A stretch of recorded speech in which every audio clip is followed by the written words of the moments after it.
stricter controls on the movement of private capital out of the country. For a while, the developer was offering Shanghai residents a 2-for-1 opportunity: buy a flat in Shanghai and get one free in Forest City.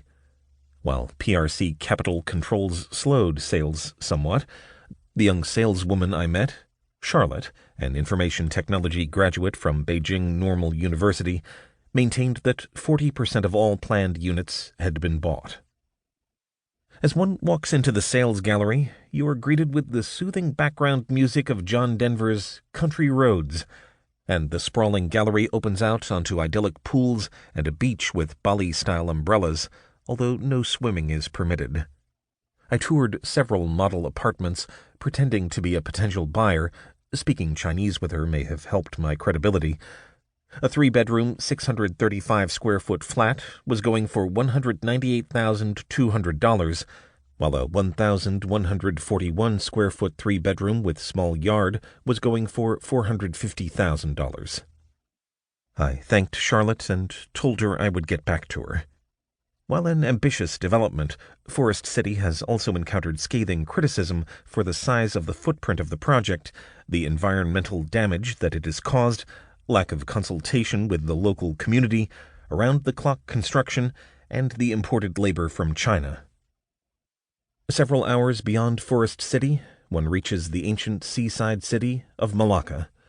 The somewhat sleepy 15th-century enclave occupies an incredibly important strategic location astride the Malacca Strait. The strait, which runs between Malaysia, Indonesia, and Singapore, is one of the busiest shipping lanes and trade routes in the world, with approximately 50,000 vessels ferrying 40% of the world's merchandise trade and 25% of all oil shipments carried by sea annually. At its narrowest point near Singapore, the strait is only 1.5 miles wide, making it a strategic choke point in times of conflict. The Chinese refer to their Malacca dilemma, a reference to the potential that in wartime the U.S. Navy could close the strait and thus inhibit China's energy imports and merchandise exports.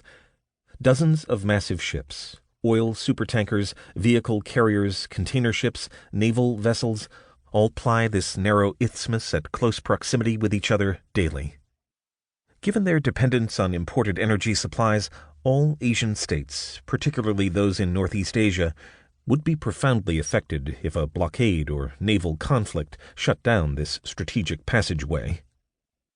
As one leaves the charming central quarter of Malacca City, which is filled with quaint shophouses, open-air food stalls, vibrant markets, and old-world architecture, one drives across a causeway to a connecting islet where one is greeted with a massive billboard announcing the entrance to the multi-purpose Malacca Gateway project being built by the Chinese in cooperation with Malaysian partners.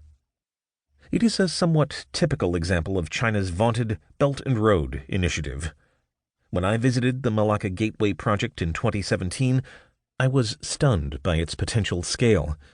Sitting directly adjacent to the strategically sensitive Malacca Strait, Malacca Gateway spans 750 acres and will encompass 4 distinct islands, mainly reclaimed land. The project includes a large residential district with hotels and condominiums, hospitals and schools, a Ferris wheel, a marina for 600 private yachts, and a major terminal that can berth up to 4 Royal Caribbean cruise ships at once. Malacca Gateway, which is due for completion in 2025, also includes a mammoth deepwater port that can handle vessels up to 12,000 TEUs, a measure essentially equal to a cargo container.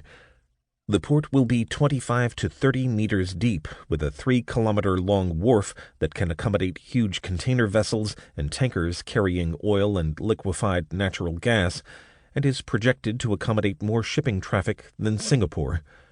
Next to the port will be a storage facility with capacity for 5 million containers. Finally, Malacca Gateway will include a maritime natural park.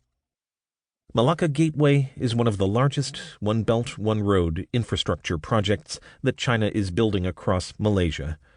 As Chapter 5 describes in more detail, OBOR, or the Belt and Road Initiative, BRI, as it has been officially rebranded by Beijing, is a gargantuan $1.2 trillion megaproject.